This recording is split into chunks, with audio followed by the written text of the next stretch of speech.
আসসালামু আলাইকুম রহমতুল্লাহি ওবরকাতহ। আপনাদেরকে এই ভিডিওতে আমি সৌদি আরবের কিছু নামকরা বিল্ডিং দেখাবো। ভিডিওতে দেখতে সৌদি থাকুন। আরবের রিয়াদ শহরের আকাশচুম্বী ভবনগুলো দেখে চোখ যেন কপালে উঠে যায়। শুধু উচ্চতায় নয়, প্রতিটি ভবনের ব্যতিক্রমী স্থাপত্যশৈলী দেখে মুগ্ধ হতেই হবে। বাঁকানো চেহারার বাণিজ্যিক এই ভবনের নাম আল মাজদুল টাওয়ার। 288 মিটার উচ্চতার এই ভবনটি তৈরিতে খরচ হয়েছে প্রায় 106 মিলিয়ন মার্কিন ডলার। পিরামিড আকৃতির বাণিজ্যিক এই স্থাপনাটির নাম আল ফয়সালিয়া টাওয়ার।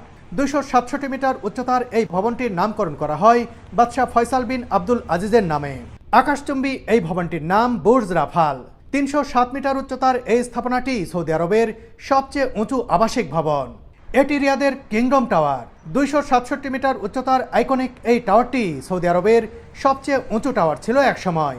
এতে মসজিদ, সুপার মল, 5 স্টার হোটেল ও বিলাসবহুল অ্যাপার্টমেন্ট রয়েছে।